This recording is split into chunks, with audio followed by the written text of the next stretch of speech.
and I'm just angry. So a lot of dark winds were going through me, a lot of devil, a lot of temptation, which would be destructive of my relationship with Robyn. I share everything with her. So I shared stuff with her that was heartbreaking. You can only imagine how terrible that was. There's some things in a man's mind that should never be expressed. Personality type loves drama.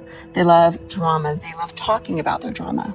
Oh, trust me, I do not want to know what's rattling around in that man's head on a good day, let alone after he just confessed he's mad at Christine for leaving him. Shocking, right? And I bet good money Robyn's been whispering her dramatic nonsense into his ears like some sort of emotional ventriloquist. But let's be real, that probably is what he's thinking. Or if he isn't yet, he will be soon. Blame Robyn, because naturally, it's never his fault. But here's the real kicker, this guy doesn't need Robyn's help. He doesn't need his ex-wife's help. He doesn't need his kids jumping in with emotional band-aids. No. What he needs, urgently and professionally, is a therapist. Like yesterday. And just when you think he can't dig the hole any deeper, he admits his grand plan for dealing with all this emotional fallout. Start a relationship with another woman. Only to reject her, too. On top of betraying Robyn. Bravo, Kody. Really top-tier problem solving. Who needs personal growth when you can just recycle your misogyny? He keeps pretending he's the one suffering. No, sir. What he's actually doing is fantasizing about emotionally gutting Robyn and some poor, unsuspecting new woman. And for what? Ego fuel. Narcissistic supply. It's been his go-to move for years. Use women until it's not fun anymore, then toss them aside like last week's garbage. And don't get me started on the dark side theatrics. It's giving wannabe tough guy who posts wolf memes with captions like, "Pray you never see my shadow self." Okay, Chad. We see you. Just say you're emotionally stunted and move on. Honestly, the man is exhausting. Kody hates his women. Not in a subtle, confused way, in a very loud, very predictable way. He uses them, discards them, then cries victim like it's his full-time job. And yet, credit where it's due, his hair did look slightly better during the tell nothing. Not sure what happened to those 2 little ringlets in the front. Maybe they finally gave up and tucked themselves away out of sheer embarrassment. We've got so much to dive into today, so let's not waste any time. Let's jump straight into it. Hey everyone, what's up? It's Elena here, and welcome back to my channel Reality Nexus X. Christine's not playing anymore. She's taking Kody to court. Well, it's finally happening. Christine has officially filed for child support and to establish legal paternity for Truly, yes, in the Utah courts. Without a crystal ball, just drop the documents and wow, it's a move that's long overdue. Now, let's talk fallout. This could seriously mess with Kody's dreams of securing a mortgage for his new palace. Correct me if I'm wrong, but don't lenders usually ask if you're being sued as part of the application process? And having child support arrears, that's a big fat red flag. In states like Texas, they'll even yank your driver's license and your fishing/hunting privileges if you're behind on payments. So, priorities. Honestly, if Christine's just now filing, all I can say is, it's about damn time. She's been owed support for years, and in Utah, she can retroactively collect up to 4 years prior to the filing date. Oh, and both parents are required to take parenting classes. Imagine the tantrums Kody and Robyn are throwing right now. I'm living for it. Of course, we won't see any of this on the show until the next presidential administration, but whatever, this is a power move.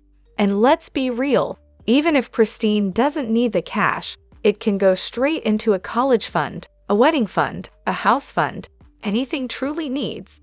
Because we know Kody isn't chipping in for major life events. The man can't even spring for a decent Christmas gift unless the kid's living under Robyn's roof. Now, the timing? Chef's kiss. Especially after seeing inside the mansion, all the overpriced art and decor, and hearing that they're house hunting again for something bigger. Please, he's supporting Robyn's kids, who aren't even biologically his, while Christine, who actually has her act together, gets nothing. Nah, This is karma. This is justice. This is Christine securing the bag for Truly. And if this screws up his mortgage deal, I'm not mad. Petty? Maybe. Satisfying? Absolutely. It's called financial accountability, and it's about time he got a taste. Now someone go check on Janelle, because she deserves her moment too. She spent years in that mess, while someone else reaped all the benefits without so much as raising a finger. If anyone else is considering legal action, now's the time. Look, it's not even about being petty. It's about fairness. The father of the child should contribute. That's not controversial. It's just co-parenting 101. Christine isn't sticking it to Kody. She's just doing what he should have done from the start. I'm happy for her. This isn't just justice, it's healing. Moving Truly away gave her distance from the neglect Savannah had to face. And now, child support is another layer of emotional buffer.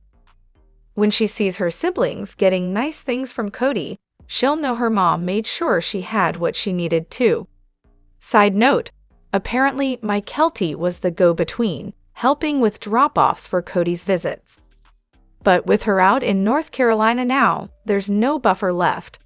If there was a loose verbal agreement, you better believe it's gone now, and so is the leniency. Honestly, what's the point of watching anymore? The so-called new episodes feel like relics, so outdated they might as well be in sepia. I'm not even worried about spoilers at this point. We already know everything that happens. Janelle finally pieces out, Miri drifts off next, Mykelti has her twins, Christine marries David, Kody and Robyn are still in their love bubble. Maddie and Kody are still estranged, and then Garrison dies. After that gut punch, seriously, what's even left to watch? The editing and timeline are a mess. My husband and I just kept saying, "This is stupid," like a broken record during the episode. It's not even fresh content, just repackaged drama and whiny monologues from Kody. And the fact that they're still playing COVID-era recaps. As if we haven't spent the last 2 years drowning in reruns of this same baloney. They covered Christine's wedding last season. Yay, closure, right? Nope. Now we're backtracking to her dating like it's some plot twist. Cue the cliches. He's amazing. We're taking it slow. Hope it works out. Blah blah blah. And don't even get me started on the inevitable raw and real birth scenes. Please spare us. The only content I'd actually be interested in, conversations between Robyn and Kody, aka the duo that's somehow been off limits to the cameras for years. But instead, we get endless replays of that same tired fight between Janelle and Kody. If I have to hear her curse him out one more time, I might just join Mary in spiritual retreat. And TLC, what is this strategy? Dropping episodes that were filmed 2 years ago. I binge-watched the whole series just to prep for the new season, threw a little watch party with the neighbors, and the result? Total disappointment. They even opened the episode with a somber black screen announcing Garrison's passing. Heartbreaking. Yes, and I'm glad they acknowledged it. But then we immediately get yanked back to footage from 2 years ago, as if nothing's changed. Christine's already had her wedding, and now she's pushing the single life narrative. It's chaotic, clumsy, and honestly feels manipulative. If they're low on footage, just say that. Don't pretend this is fresh storytelling. Oh please, Robyn claiming she's the idiot who got left behind. Yeah, I'm calling BS. Let's be real. Robyn is all about control. This is the same woman who wouldn't even let reality show cameras into her house, like on a reality show. And now we're supposed to believe she's suddenly open about her marriage struggles? Not buying it. Sure, she and Kody probably do have issues, who wouldn't? But we're not going to see the truth of that unless Kody accidentally spills something dramatic. Otherwise, it's all just carefully crafted drama. And let's talk about the idiot part. She got that half right. She's not the idiot who got left behind. She's the one who stayed and helped push everyone else out. She got exactly what she wanted, Kody all to herself. It just cost a few broken families and alienated kids along the way. Now she's finally experiencing the version of Kody the other wives have been stuck with for the past 15 years. And guess what? It's not so dreamy. She created this mess, and now she's stuck in it. As for the constant tears and melodrama, it's classic crybros. She manipulates, plays the victim, and rewrites the narrative like she's in charge of her own spin-off. But let's not forget, she never really wanted a real plural marriage. She wanted the man, the spotlight, and a sister-wife support system, financially and emotionally. She didn't want a family, she wanted a kingdom, with herself as queen. Well, the crown's feeling a little heavy now. Everyone else is gone, there's no one left to blame, and Kody's bitterness is now her full-time problem. Welcome to the empire you built, Robyn. Enjoy. Oh, the drama between Kody and Maddie. It's almost like watching a slow-motion train wreck, right? So Maddie clearly made the choice to cut ties with Kody, and I get it. She's not about to keep people in her life who can't offer stability, especially when it comes to her kids. I mean, she literally said it in a podcast recently, right? That's probably a big part of why she made that decision. But what exactly was the last straw for her? Was it one event, or did the whole mess just reach a tipping point after everything that happened during COVID? I'm dying to know more, because honestly, it's hard to blame her for walking away. Let's not forget that Maddie's child had to have a limb amputated, and where was Kody during all of that? Nowhere, not even a peep of support from Grandpa. I'd be holding that grudge forever. And then, the whole thing with Isabel. Kody couldn't even be bothered to show up for her surgery. That right, there is all the proof you need that Robyn doesn't care about any of Kody's kids except the ones she birthed. She's been talking about this big happy family from day one, but her actions don't match up with her words. If she really cared, she'd have made sure Kody or someone was there for those kids, especially in moments like this. But nope, Robyn didn't step in. It's clear who really calls the shots in that family, and if I were in her shoes, I wouldn't be able to stomach being married to someone who treats his kids like that. Imagine being Robyn and seeing Kody abandon his own kids during critical moments. Yeah, hard pass. Maddie's stance on this is pretty clear too. If you're not going to put any effort into her kids' lives, don't expect her to keep trying to make things work with you. She stopped reaching out to Kody, and he did nothing to fix the gap. It's not like he's been there for any of the important stuff, like surgeries, birthdays, or just being a consistent presence. You know Maddie wouldn't stand for him treating her siblings like that, especially the younger ones. If Savannah were my little sister, I'd be ready to throw hands too, knowing Kody didn't bother to call or check on her for months. And don't even get me started on Gabe's birthday. These are just the incidents we know about. Imagine how many times Kody's dropped the ball with the rest of his kids too. Maddie's probably seen enough, and I can totally see why she'd cut him off. It's also glaring that we've seen Janelle visiting Maddie all the time, but have we ever heard Kody even mention it? Nope.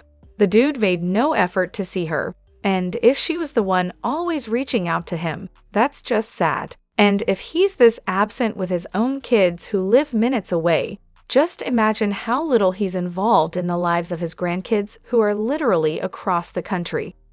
Zero effort. Classic Kody. Honestly, TLC really needs to stop treating us like we're blind to all of this. Oh, TLC, when are you finally going to stop treating us like we're all just a bunch of gullible sheep?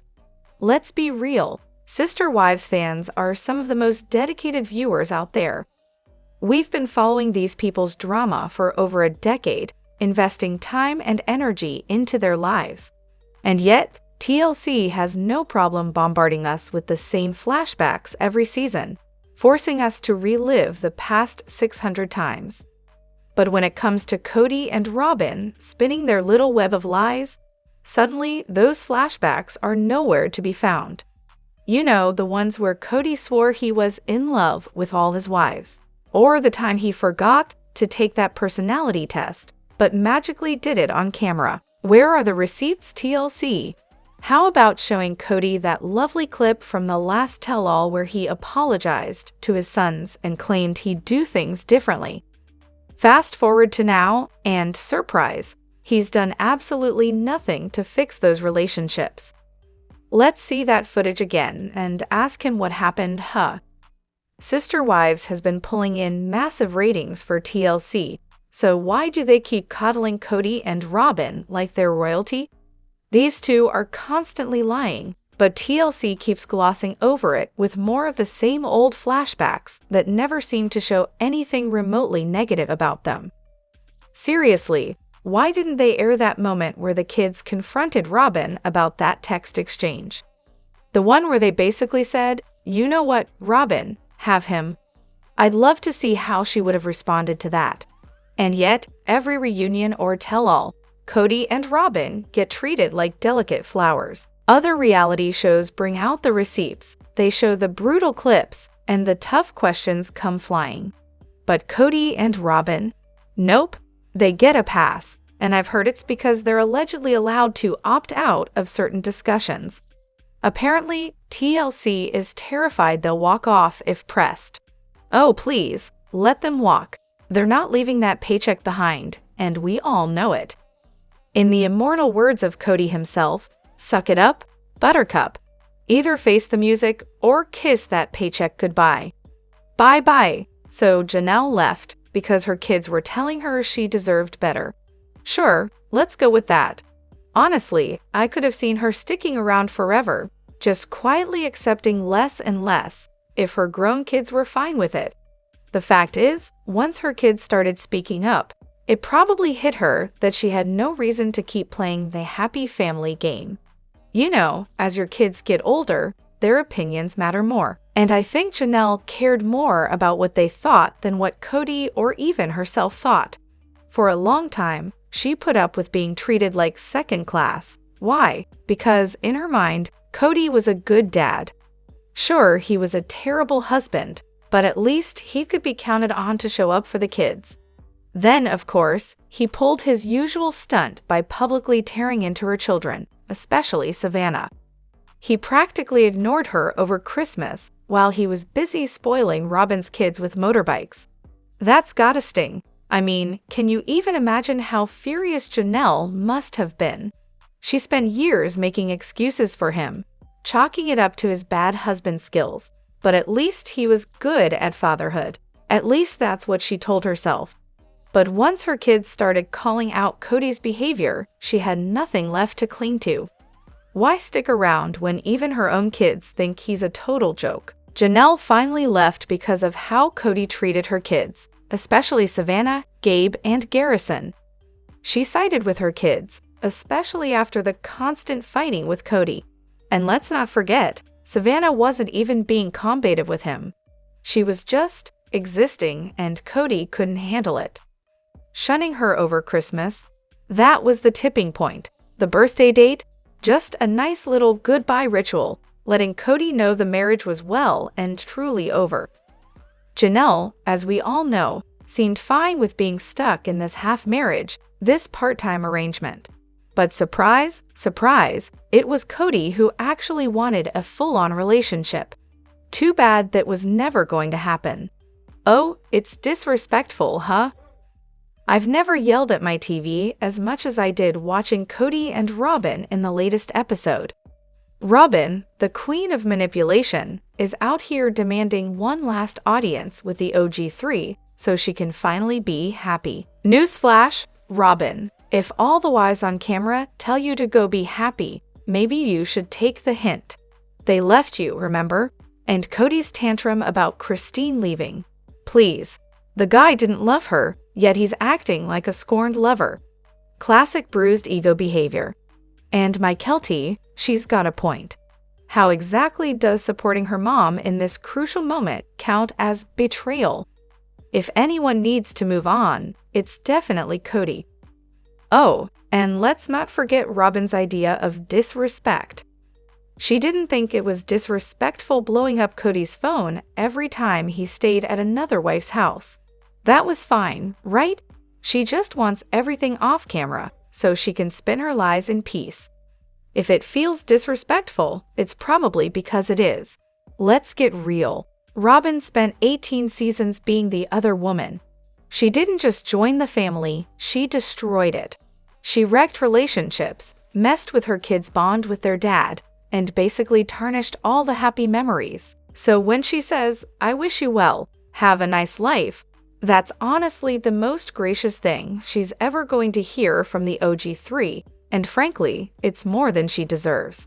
The OG3 don't owe her a thing, and Robyn knows it. As soon as the cameras stop rolling, so will the drama, and the TV sets across America. Oh, and just in case you missed it, Elena, Kody, and Robyn aren't remotely interesting. A show about two parents raising their two kids wouldn't even get a pilot episode. They need the OG3 to keep the cameras rolling, whether they like it or not. But hey, that's not how life works. Have fun with that, Robyn. Let me know what you think in the comments. Don't forget to hit that like button and subscribe to my channel. I'll see you in the next video. Take care and much love to you all.